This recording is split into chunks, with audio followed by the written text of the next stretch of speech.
मित्रों, यह कहानी काफी डरावनी है। कृपया कमजोर दिल वाले इस कहानी को ना देखें। वही देखें जिसका दिल काफी मजबूत है।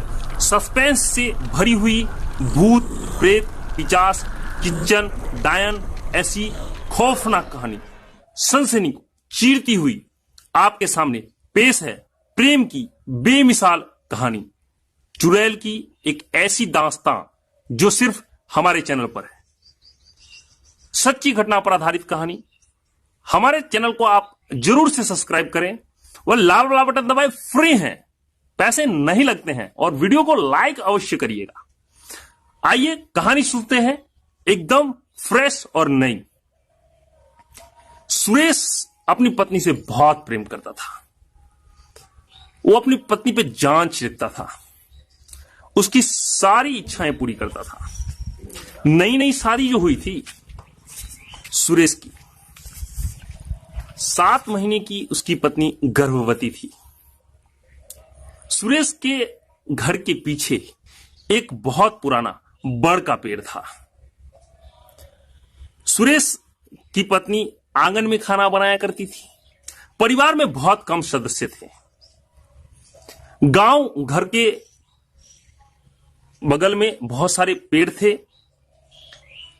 और पेड़ के आजू बाजू में बहुत सारी डरावनी आवाजें सुनाई दिया करती थी, झुंगुर की या कई सारी ऐसी आवाजें सुनाई दिया करती थी। परंतु सुरेश बहुत मजबूत दिल का आदमी था।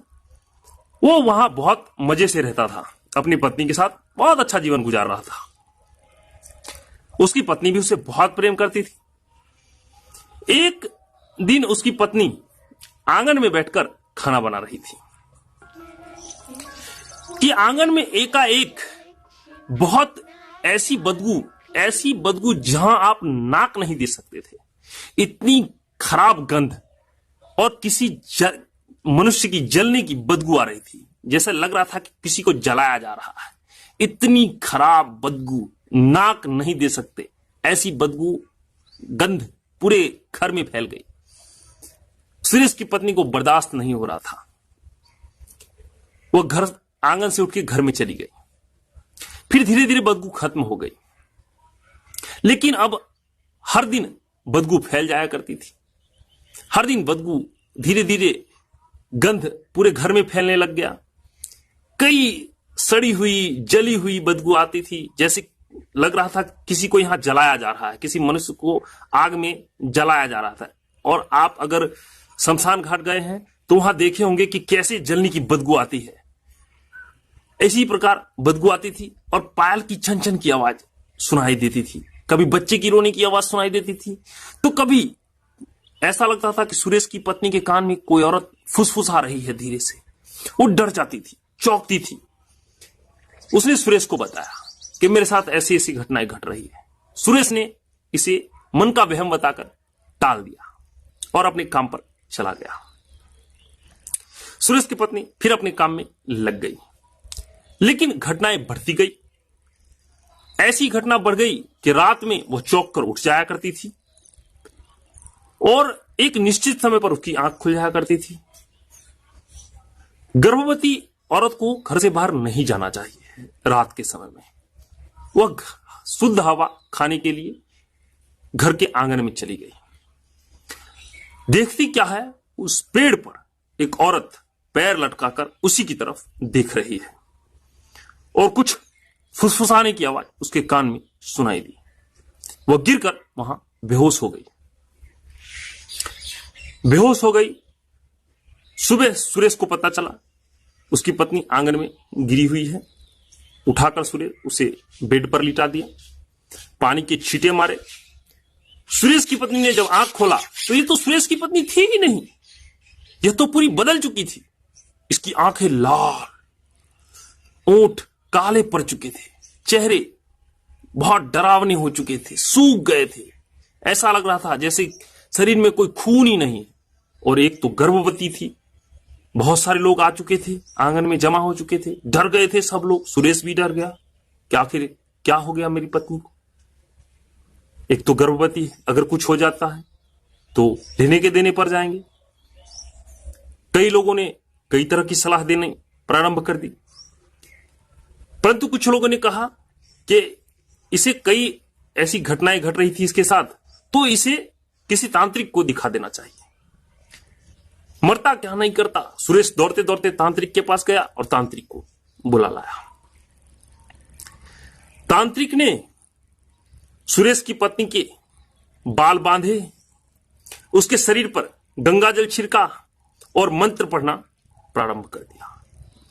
साथ ही एक आग का गोला जला लिया गोईठे पे और उसने सुरेश की पत्नी के हाथ पर रख दिया।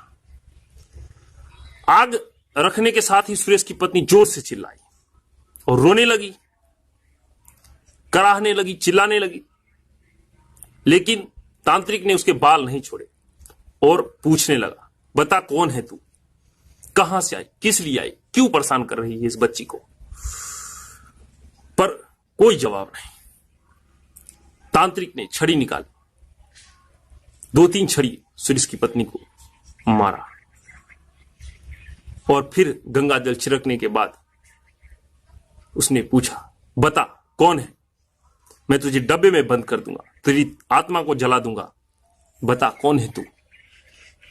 तब उसने सुरेश की तरफ इशारा करते हुए कहा, इसी से क्यों नहीं पूछ लेता, इसी से पूछ कौन हूं मैं, ये खुद जानता है, ये बताएगा कि मैं कौन हूं। सब की नजरें सुरेश की तरफ। सुरेश हक्का बक्का, पूरी सुरेश की जीवन की कहानी उसके नजरों के सामने घूम गई।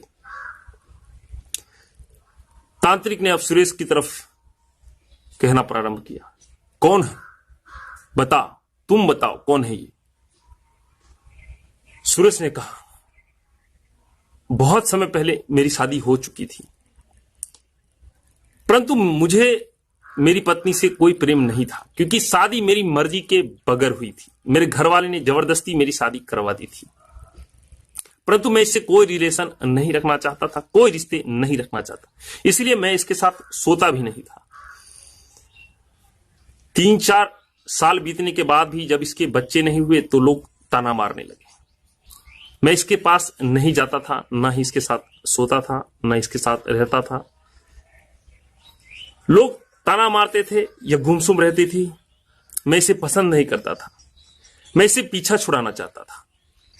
मैंने एक रात इसे नींद की दवा दे दी और मड़ई में आग लगा दी और यह जलकर उसी में मर गई। लोग ने मुझ पर शक नहीं किया।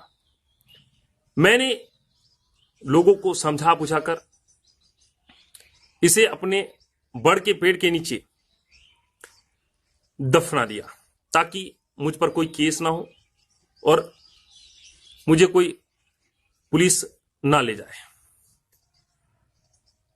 अब बात खुल चुकी थी। सुरेश की पत्नी से शरीर से वह आत्मा निकल चुकी थी। सुरेश दोषी करार हो चुका था, अपनी पत्नी के सामने भी, गांव वालों के सामने भी। पुलिस आई, बड़ को खोदा गया, नीचे कंकाल मिली। यह कहानी सच्ची घटना पर आधारित थी। गाइस, आप लोगों ने मेरे चैनल को सब्सक्राइब नहीं किया तो जल्दी से सब्सक्राइब कीजिए और बेल आइकन दबाना मत भूलिएगा। नए नए वीडियो के अपडेट्स मिलते रहेंगे। Thank you.